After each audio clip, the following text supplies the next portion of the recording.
HD सच्ची कहानियों पर आप सभी का स्वागत है। मैं तो बिन माँ बाप की बच्ची थी और बेसहारा थी। मैंने अपनी पूरी पढ़ाई एक अनाथ आश्रम में की थी। मैं माँ बाप और भाई बहन के ममता को नहीं जानती थी। पर आज मेरी शादी हो गई थी और मेरे अनाथ आश्रम के इंचार्ज ने मेरी शादी तय कर दी थी। मुझे शादी को लेकर अपने लिए कोई सपना नहीं था, क्योंकि मैं किसी भी रिश्ते को आज तक नहीं जान पाई थी जो कोई अपना हो। बस खुश थी कि मुझे भी कोई आज मिल जाएगा जिससे मैं अपना दुख और सुख और प्यार मोहब्बत की बातें कर सकती हूँ। यही सब सोचकर मैंने शादी के लिए हाँ कर दी थी और मेरे अनाथ आश्रम की इंचार्ज ने मेरी शादी अनाथ आश्रम में ही पंडित जी को बुलाकर संपन्न करवा दी थी। मैं अपने ससुराल पहुँच गई थी। मैं बेड के एक कोने में सिमट कर बैठी हुई थी। खुद पर सिर्फ एक चादर ओढ़ रखा था। मुझ पर इस तरह डर सवार था। मुझे लगता था कि मैं डर के मारे मर ही ना जाऊं। शायद जो कुछ मेरे साथ हुआ था वह आज तक किसी भी लड़की के साथ नहीं हुआ होगा। मैं तो इस बात को जानती भी नहीं थी मेरे पति के नाम पर मुझे एक घटिया इंसान मिलेगा। मैं एक अनाथ आश्रम में पली बड़ी लड़की थी और मेरा घर अनाथ आश्रम था और वह आदमी मुझे वहाँ से शादी करके ले आया था। मैं जानती थी कि मेरे आगे पीछे कोई इंसान नहीं है जो कि मेरे पति से उससे इस तरह के घटिया व्यवहार के बारे में पूछ सके। बेबसी और मजबूरी मेरे पैरों की सबसे बड़ी जंजीर बनकर रह गई थी। शादी के रात के लिए मैंने बहुत ज़्यादा सपने तो नहीं देखे थे, क्योंकि मैं तो जानती थी मैं एक अनाथ आश्रम से आई हूँ। हमारे लिए तो यही बहुत था कि सहारा मिल जाए। वह आदमी 35 साल के लगभग में था, देखने में भी ठीक ठाक ही था और हट्टा कट्टा नौजवान सा लड़का था और मैं 22 साल की खूबसूरत अल्हड़ हसीना थी। मेरे दुल्हन बनने के लिए भी मेरे पति ने ही अनाथ आश्रम के इंचार्ज को दुल्हन का कपड़ा दिया था। मैंने वह पहन लिया था। मेरे सहेलियों ने मुझे तैयार भी कर दिया था। मैंने उस आदमी को शादी के टाइम पर ही देखा था, जब वो मुझे अपने घर विदा करके ले आया था। उस वक्त उसने मुझे चुनरी उड़ाकर ले आया था, इसलिए मैं नहीं जानती थी कि मेरी किस्मत का खरीदार कौन था। फिलहाल मैं रोते धोते अपनी सहेलियों से बिछड़कर उसके साथ उसके घर पर आ गई थी। वह एक ठीक ठाक से घर से था। घर में अकेला ही रहता था, लेकिन घर एक अच्छे और पोश कॉलोनी में था। साफ सुथरा बना हुआ था। 3-4 कमरों का मकान था जहाँ रहने वाला बस एक ही आदमी था। अनाथ आश्रम के इंचार्ज ने मुझे ये कहा था कि उसने तुम्हारी तस्वीर देखकर तुम्हें पसंद किया था। फिलहाल मैंने अपनी आंखों में कोई ज़्यादा सपने तो नहीं सजाए थे। मेरा हाथ थाम कर मोहन ने मुझे कमरे में बिठाया था। फिर कहने लगा, अपना चुन्नी उतार दो, मैं कुछ देर बाद आता हूँ। ये कहकर वह कमरे से बाहर चला गया। मैंने अपने चुन्नी उतारकर उस कमरे को जांचती हुई नज़रों से देखा। यहाँ पर तो काफ़ी खूबसूरत फर्नीचर मेरे कमरे में सजाया गया था और उस वक्त तो पूरा कमरा फूलों से महक रहा था। मेरे दिल में शादी के लिए उमंगें लगी हुई थी। मैं खुश हो गई थी। अब तक की जितनी भी चाहत थी मोहन के घर पर पूरी होती हुई नज़र आ रही थी, लेकिन मैं नहीं जानती थी यहाँ तो मेरी परीक्षा ली जा रही थी। फिलहाल कुछ देर के बाद जब मोहन कमरे में दाखिल हुआ तो उसे देखकर मेरा दिल एक बार से धड़क उठा था।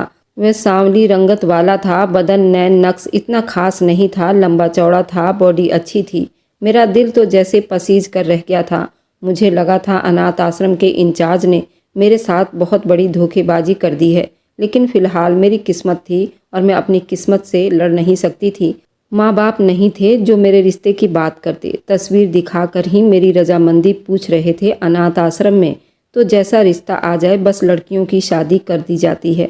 मैंने अपना दिल मजबूत किया और ये सोचा कि चलो उनके साथ रहते रहते उनसे मोहब्बत हो जाएगी। मैं नहीं जानती थी कि वह पति नहीं बल्कि एक घटिया इंसान है। शादी के रात वह मेरे पास बैठने के बजाय वह सामने अपनी कुर्सी पर बैठ गया। अपनी टांग पर टांग रख कर जेब से सिगरेट निकाली और पीने लगा। मैं दुल्हन बनी बेड पर सिमट कर बैठी हुई थी। उसकी बेबाकी नज़रें मेरे पूरे बदन पर सरासर चुभ रहे थे। मैं उस वक्त बेहद झिझक में थी। कुछ आदत की भी बात थी। मुझे अपने पति की नज़रें अच्छी नहीं लग रही थी। मुझे यहाँ रात और सुकून महसूस नहीं हो रहा था जैसा कि इस रिश्ते में होना चाहिए था। मेरा पति सिगरेट पीते हुए मुझसे कहा कि ये लड़की अपना दुपट्टा उतारो। ये सुनकर तो मैं डर ही गई थी। मैंने उसे देखा। मेरी आंखों में हैरानी थी। पति को चाहिए था कि मेरे पास बैठता और मुझे वह अपने ऊपर भरोसा दिलाने की कोशिश करता, लेकिन उसने जो कुछ मेरे साथ किया वह बर्दाश्त करने के काबिल नहीं थी। बड़ा ही घटिया व्यवहार था। मेरे पति के चेहरे पर एक अजीब से असर देखने को मिल रहे थे। मैं घबरा रही थी, समझ नहीं पा रही थी क्या करूं और क्या ना करूं। अब मैं अजीब सी परेशानी में पड़ गई थी कि भला ये क्या तरीका है। जब उसने दोबारा से एकदम सख्त शब्दों से कहा था कि तुम्हें सुनाई नहीं देता, अपना दुपट्टा उतारो, मैंने घबराकर अपने दुपट्टे को पीछे करने लगी। मेरा हाथ डर के मारे कांप रहे थे। मोहन सामने बैठकर सिगरेट पर सिगरेट पिए जा रहा था और मेरी तरफ टकटकी बांधे देखे जा रहा था। कुछ मैं उसकी नज़रों से परेशान हो रही थी, कुछ अजीब सा ही व्यवहार था। फिलहाल मैंने अपना दुपट्टा और कपड़ा उतार कर बेड पर रख दिया। अब तो उसकी तीखी नज़रें मुझे बहुत ज़्यादा उलझन में डाल रही थी। मुझे शर्म सी महसूस हो रही थी। वह कहने लगा, अपने जेवर भी उतार दो। उसकी हर बात मुझे परेशानी में डाल रहा था। मैंने धीरे धीरे अपने सारे जेवर भी उतार कर रख दिए, लेकिन उसके बाद जो कुछ उसने मुझसे कहा मैंने साफ मना कर दिया और जल्दी बेड से खड़ी हो गई। मेरे मना करने पर तो जैसे मोहन की आंखें लहूलुहान हो गई थी। वह गुस्से से खड़ा हो गया था और मेरे पास आ गया। कहने लगा, तुम्हें सुनाई नहीं दे रहा? मैं तुमसे क्या कह रहा हूँ? उसके शब्द ने मेरी जान को हवा में उड़ा दी थी। मैंने कहा, मैं आपकी ये बात नहीं मान सकती। गुस्से से कहने लगा, अगर मेरी बात तुमने ना माना और मना किया, मैं तुम्हारा बहुत बुरा हाल बना दूंगा। लेकिन मैं किसी कीमत पर उसकी बात नहीं मान सकती थी। मैंने कहा, मैं ये सब नहीं कर सकती। उसने एक जोरदार थप्पड़ मेरे मुंह पर मार दिया था और कहने लगा, कमीनी, अपनी औकात भूल गई क्या? मैं तुम्हें कहाँ से उठा कर लाया हूँ? तुम मेरी पाँव की जुत्ती के बराबर भी नहीं हो। अगर तुमने मेरी बात से मना किया तो जान से मार डालूंगा। उसके गजबनाक शब्द पर मेरा दिल सूखे पत्ते की तरह बिखर कर रह गया था। मैं रोने लगी थी। मुझे उस आदमी से इस तरह की व्यवहार की उम्मीद बिल्कुल भी नहीं थी। मैं घबरा कर जरा सा पीछे हटी थी। उसने मेरे बालों से मुझे पकड़कर अपने करीब किया। मेरे चेहरे के बराबर अपना चेहरा लाकर गुस्से से अपनी लहूलुहान आंखें मेरी आंखों में डालते हुए बहुत सख्त शब्दों से कहा, चलो ये करो जो मैंने तुम्हें कहा है। मेरी आंखों से बराबर आंसू बहने लगे थे। मैंने उससे क्षमा की भीख मांगी थी और अपने हाथ जोड़े थे और कहा कि तुम मुझसे ऐसा काम मत करवाओ। मैं ये सब नहीं कर सकती। औरत तो शर्म का जेवर होती है, उसे ऐसे ही रहने दो तो अच्छा है। मेरी बात सुनकर वह हंसने लगा। कहने लगा, क्या किस जगह से तुम आई हो? मैं उस जगह के चप्पे चप्पे को जानता हूँ। वहाँ शर्म लिहाज कुछ नहीं होता। मेरे सामने ज़्यादा ड्रामेबाजी मत करो। मैं जानता हूँ कि अनाथ आश्रम के आड़ में क्या क्या वहाँ पर रंगरलियाँ मनाई जाती है। जब तुम वहाँ के आने वाले मर्दों के दिल बहला सकती हो तो फिर मैं ज़्यादा हक रखता हूँ। आखिर तुम्हें ज़मीन से उठाकर मैंने आसमान पर लाकर रखा है। अगर तुम चाहती हो कि मेरा व्यवहार तुम्हारे साथ बिल्कुल अच्छा रहे तो वह सब करोगी जो मैं तुम्हें कह रहा हूँ। मैं उसे बड़ी हैरानी से देख रही थी। हमारा अनाथ आश्रम बिल्कुल वैसा नहीं था जैसा वह समझ रहा था। हमारी इंचार्ज बहुत अच्छी थी और हमें उसने बिल्कुल माँ की तरह ही पाला था। हमारी हिफाजत भी करती थी। मैं ये नहीं जानती थी कि दूसरे अनाथ आश्रम में बेसहारा लड़कियों या औरतों के साथ कैसा बर्ताव किया जाता है और कौन से खेल खेले जाते हैं। लेकिन मैंने जब से उस अनाथ आश्रम में आँख खोली थी, हमारी हिफाजत बिल्कुल ऐसे ही की गई थी जैसे सभी बेटियों की जाती है। मैंने मोहन से कहा कि आप गलतफहमी में हो मोहन, ऐसा कुछ नहीं है जैसा आप सोच रहे हैं। उससे पहले कि मैं कुछ और कहती, उसने अपने हाथ की पकड़ और भी मजबूत कर दी और मेरे बालों को बुरी तरह से खींचने लगा था और कहने लगा, बकवास मत करो, मुझे समझाने की कोशिश मत करो, उतारो अपना ये कपड़ा। उसने मुझे धकेलते हुए छोड़ा था। मैं ज़मीन पर गिरते गिरते बची थी। मैंने तो सुन रखा था पति और पत्नी का कपड़ा होता है। भगवान ने पति पत्नी का रिश्ता बहुत ही पवित्र बनाया है। शर्म हया उसका जेवर होता है। पति पत्नी को एक दूसरे का कपड़ा इसलिए कहा जाता है क्योंकि वह इंसान को ढांक लेता है। मेरा कैसा पति था जो मुझे ऐसे बेहुदा और बेपर्दा होने का कह रहा था। यूं मैं जल्दी कमरे से बाहर निकल गई। मैं एक सुरक्षित जगह ढूंढना चाहती थी जो मुझे इस घर में कहीं भी नज़र नहीं आ रही थी, लेकिन मैं शायद इतनी खुशनसीब नहीं थी। वह आदमी जल्दी से मेरे पीछे लपका और मुझे बाजू से पकड़ लिया और मुझे कमरे में घसीटते हुए ले आया। मैं चीखने चिल्लाने लगी, कहने लगी, मुझे छोड़ दो, मैं तुम्हारे साथ अपनी ज़िंदगी नहीं बिता सकती, मुझे वापस अनाथ आश्रम में छोड़ दो। मेरा ये कहना था कि उसने मुझे मारना शुरू कर दिया। उसने मेरे दोनों गाल पर थप्पड़ मारना शुरू कर दिया, मुझे बेड पर धकेल कर फेंक दिया और अपनी जेब से सिगरेट निकालकर उसे जलाते हुए सिगरेट से मेरा लहंगा जलाना शुरू कर दिया। कहने लगा, मैं देखता हूँ कि तुम कब तक मेरी बात नहीं मानती। मैं तो ये सब देखकर अपना होश हवास खोने लगी थी। मेरा लहंगा बुरी तरह से जलने लगा था। उसे मैंने उतार दिया और खुद पूरे बदन पर बेड की चादर ओढ़ ली। मुझे यूं बेबस देखकर वह हंसता हुआ कमरे से बाहर निकल गया। मैं बेबसी से अपनी किस्मत पर रो रही थी और सुबह तक मैं यूं ही रोती रही। फिर सुबह कमरे में आया तो उसके हाथ में एक पन्नी था और उस पन्नी को उसने मेरे मुंह पर दे मारा और कहने लगा, इसमें कुछ कपड़े हैं, उसे पहनकर बाहर आओ और मुझे नाश्ता बना कर दो। उसका शब्द ऐसा बिल्कुल घटिया और कमीनेपन से भरा हुआ था। मैंने उसका लाया हुआ वह कपड़ा पहना और रोते हुए कमरे से बाहर आ गई। सामने ही छोटा सा किचन था। जब मैं किचन में आई तो पूरा किचन गंदा पड़ा हुआ था। सिंक में गंदे बर्तन भी पड़े हुए थे। चूल्हे पर चाय वाली केतली रखी हुई थी जो बुरी तरह से जल जल कर राख हो चुकी थी। मैंने पूरा किचन साफ किया और नाश्ता बनाने लगी। फ्रिज में हर चीज़ मौजूद थी, लेकिन पूरा फ्रिज गंदा पड़ा हुआ था। मैंने नाश्ता बनाकर सामने टेबल पर रखा, लेकिन खुद उसके साथ बैठकर नाश्ता नहीं किया। किचन में ही खड़े खड़े मैंने नाश्ता किया और फिर सफाई करने लगी। उस बीच मैंने ये भी देख चुकी थी कि ड्रॉर में कौन कौन सा सामान पड़ा हुआ है। वह आदमी नाश्ता करके किचन में आ गया। उसे अपने पास देखकर मुझे बहुत डर का एहसास हुआ था। वह मेरे पास आकर कहने लगा कि जो हरकत तुमने रात को की है ना, अगर तुमने आज भी वही दोहराई तो पूरा कमरा जलाकर राख कर दूंगा। मैं तुम्हें भी जला दूंगा।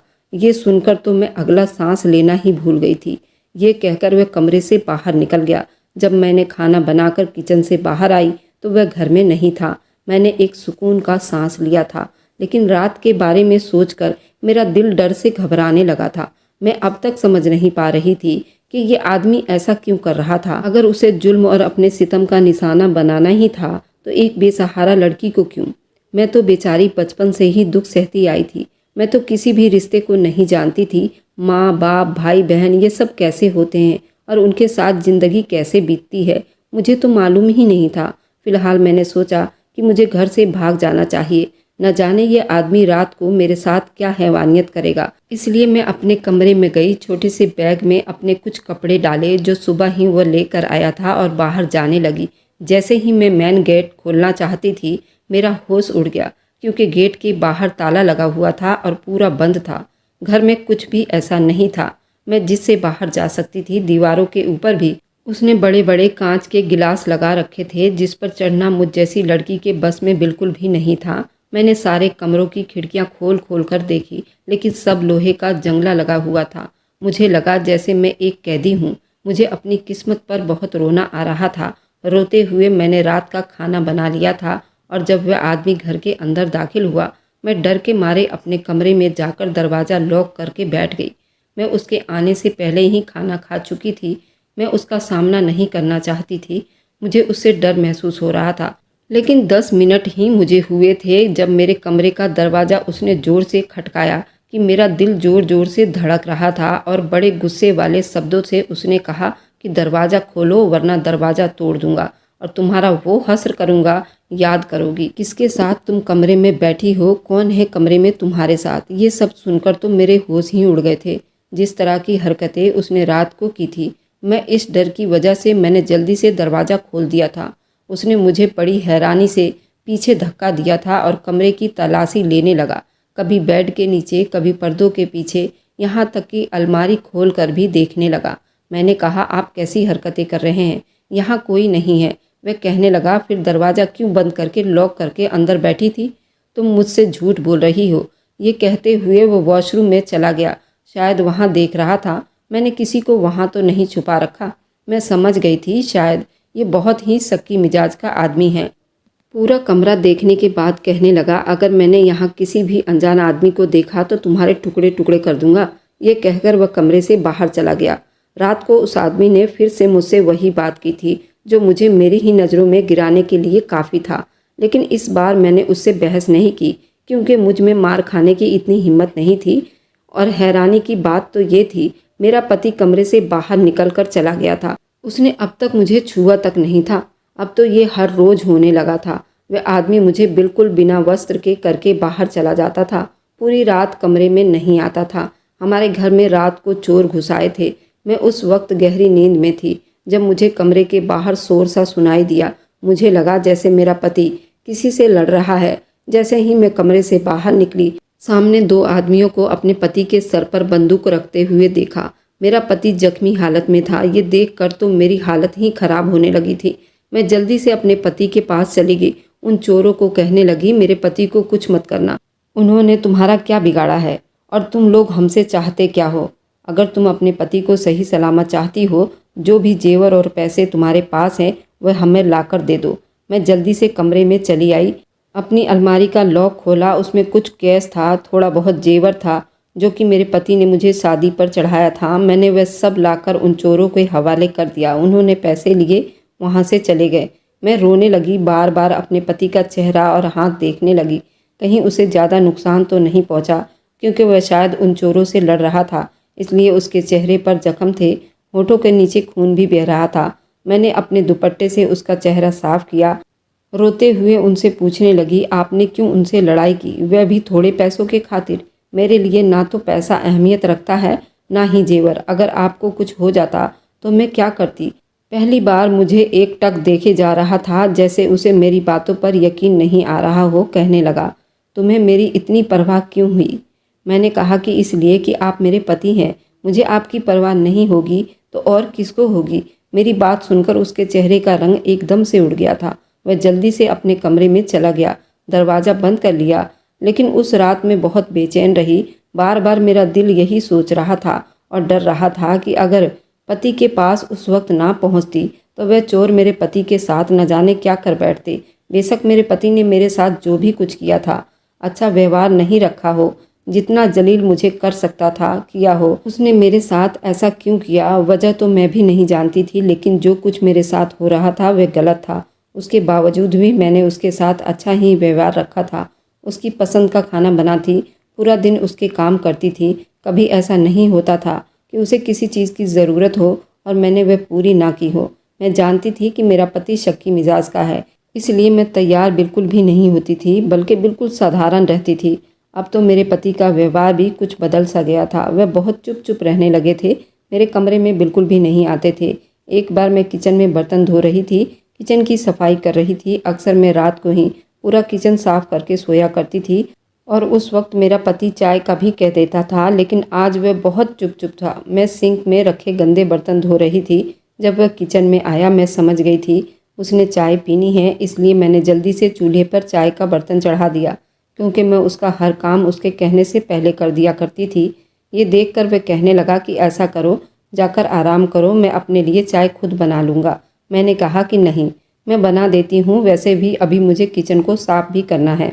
मेरा ये कहना था कि वो मेरे सामने आकर खड़ा हो गया और कहने लगा, किचन की सफाई तो सुबह भी हो सकती है, ज़रूरी नहीं है कि तुम सारा काम करके ही सोने जाओगी। पहली बार हुआ था कि उसने ऐसे शब्द मुझ पर बोले थे, वरना शुरू शुरू में तो वो मुझसे बहुत ही कड़े शब्दों का इस्तेमाल किया करता था। कहता था कि पूरा घर चमकाने के बाद तुम्हें सोने की परमिशन है, इसलिए मुझे आदत सी हो गई थी। मैंने कहा कोई बात नहीं, मैं आपको चाय बनाकर दे देती हूँ, लेकिन उसने मना कर दिया। कहने लगा, जाओ जाकर आराम करो, मुझे तुम वैसे भी थकी थकी सी लग रही हो। ये सुनकर मैं हैरानी से उसे देखने लगी। ये बात सच थी। कुछ दिनों से मैं वाकई थकी थकी सी लग रही थी। घर के काम बराबर करने से मेरे चेहरे पर अब थकान के असर दिखने लगे थे, जिसकी वजह से मैं थोड़ी सी बीमार सी रहने लगी थी। और दूसरी बात यह है कि मुझे अपने पति की संगत की ख्वाहिश भी होने लगी थी। वह जैसे भी था, मुझे ज़िंदगी तो उसी के साथ बितानी थी। मैं अपने कमरे में आ गई। कुछ देर ऐसे ही लेटी रही। फिर ख्याल आया, क्यों ना अपने पति से बात करती हूँ, आखिर वह मुझे किस बात की सज़ा दे रहा है, मेरे पास क्यों नहीं आता। ये सोचकर मैं उठकर बैठ गई थी। सोचा कि बात कर लेने में कोई हर्ज तो नहीं है, वह मेरा पति है और उससे नहीं करूँगी तो फिर किससे कहूँगी। मैं कमरे से बाहर निकली और अपने पति के कमरे में चली गई। लेकिन सामने जो मंजर मैंने देखा था, मेरे तो होश उड़ गए थे। वह मंदिर के आगे हाथ जोड़कर रो रहा था। न जाने उसे किस बात का गम था, वह क्यों रो रहा था, मैं समझ नहीं पाई थी। लेकिन जैसे ही उसने मुझे देखा तो जल्दी से अपनी आंखों को आंसू से साफ किया और आरती पूरी करने लगा। फिर कहने लगा, तुम यहाँ क्यों आई हो? मैंने कहा कि आप क्यों रो रहे थे? कहने लगा कि मेरी और भगवान के बीच की बात है। मुझे हैरानी हुई थी। वह पूजा पाठ भी करता था और भगवान पर विश्वास भी करता था, और जो कुछ उसने मेरे साथ किया था वह तो बिल्कुल भी अच्छा व्यवहार नहीं था। मैं तो समझी थी कि उसका भगवान से कोई भी वास्ता नहीं होगा, वरना वह इतना बेरहम इंसान नहीं होता। मुझे वहीं खड़ा देखकर कहने लगा, तुम जाओ यहाँ से। लेकिन मैं उसके पास आ गई और उसके साथ खड़ी हो गई और भगवान के मंदिर में हाथ जोड़ा और उनके साथ आरती की थाली पकड़कर मैं भी भगवान के दरबार में आरती करने लगी। मैंने कहा कि आप क्यों मुझसे दूर रहते हैं। मेरी बात सुनकर उसने जल्दी से मुझे खुद से दूर किया था। कहने लगा कि जाओ यहाँ से। मुझे लगा जैसे वो मुझसे कुछ छुपा रहा था। मैंने कहा कि मैं आपकी पत्नी हूँ, आप क्यों मुझसे अपनी हर बात शेयर नहीं करते। पति पत्नी तो एक दूसरे के साथ हर सुख दुख में होते हैं। भगवान ने दुनिया में सबसे पहला रिश्ता पति पत्नी का ही बनाया है, ताकि औरत और मर्द को एक दूसरे की कमी महसूस ना हो। वे आपस में बात करें और खुश रहें, जिंदगी खुशी खुशी बीते। मेरी बात सुनकर वह कहने लगा, औरत विश्वास करने के लायक नहीं होती। औरतों के मामले में मैं बहुत बड़े बड़े धोखे खा चुका हूँ, इसलिए मुझे किसी भी औरत जात पर भरोसा नहीं है। वह कहने लगा, मेरी माँ उस वक्त एक अनजान आदमी के साथ भाग गई थी जब मैं 10 साल का था, सिर्फ इसलिए कि मेरा बाप खूबसूरत नहीं था। मुझसे बड़ी बहन थी, वह जब जवान हुई तो मेरा बाप मर गया। मैंने पापा की दुकान संभाल ली थी, बहन घर संभालने लगी। मैं उसका रिश्ता भी ढूंढ रहा था, लेकिन कहीं बात नहीं बन रही थी। लेकिन एक बार जब मैं घर में आया तो बहन के कमरे में हंसने और बातें करने की आवाज़ें आ रही थी। जब मैं खिड़की से झांक कर देखा तो वह गली के कुछ आवारा लड़कों के साथ रंगरलियां मना रही थी। ये सब देखकर तो मुझे लगा सब औरतें ऐसे ही होती हैं। मैंने अपनी बहन को मार मार कर घर से निकाल दिया था। वह उस लड़के के साथ घर से भाग गई थी। मैंने इसलिए कई साल शादी नहीं की, लेकिन फिर लोग मुझे ताने भी देने लगे, तुमसे कोई भी लड़की शादी नहीं कर सकती, क्योंकि जिसकी माँ और बहन भाग गई हो उन्हें कोई अपनी बेटी नहीं देता। ये सब सुनकर मैंने अनाथ आश्रम में जाकर मैंने अपनी शादी की बात की और तुमसे शादी कर ली। लेकिन तुम्हें देखते ही मुझे अपनी माँ और बहन की हरकतें याद आने लगी थी, इसलिए मैं तुमसे इस बात का बदला लेने लगा था। लेकिन जिस दिन हमारे घर में चोर घुस आए थे तो तुम्हें अपने लिए इस तरह परेशान और रोता हुआ देखकर मुझे हैरानी हुई थी कि जैसा बुरा व्यवहार मैंने तुम्हारे साथ रखा था, तुम्हें तो मुझे मरवा देना चाहिए था। लेकिन तुमने सारा पैसा और जेवर उन चोरों को दे दिया। मेरे लिए तुम रो रही थी, ये देखकर मेरा नज़रिया तुम्हारे लिए बदलने लगा था। लेकिन मुझे अपने व्यवहार पर परेशानी होने लगी थी, इसलिए तुम्हारे पास आने की हिम्मत नहीं थी। मैं तुम्हें अपने काबिल नहीं समझता था। कहते हुए वह रोने लगा था। मैंने कहा, मोहन, मेरे दिल में आपके लिए कोई ऐसी वैसी बात नहीं है। अगर थी भी तो मैंने दूर कर दी है। जो कुछ मोहन की माँ और बहन ने किया वाकई गलत था। किसी भी मर्द के लिए मानसिक तनाव वाली बात थी और मोहन के दिमाग पर एक काफ़ी गहरा सदमा लग गया था, जिससे कि वह सभी औरतों से नफरत करता था। लेकिन वह दिल का बिल्कुल भी बुरा नहीं था। उसके हालात ने इस कदर तोड़ कर रख दिया था, एक जालिम इंसानों की तरह व्यवहार करता था। अगर आपको आज की कहानी पसंद आई है तो वीडियो को ज़रूर लाइक कीजिएगा और अपने दोस्तों के साथ शेयर भी कीजिएगा। और हाँ, अगर आपने अभी तक हमारे चैनल को सब्सक्राइब नहीं किया है तो ज़रूर सब्सक्राइब कर लें। मिलते हैं हम अपनी कल की एक नई दिलचस्प कहानी के साथ। मुझ पर सदा अपना प्यार और स्नेह बनाए रखें। सभी को मेरा प्यार भरा नमस्कार दोस्तों।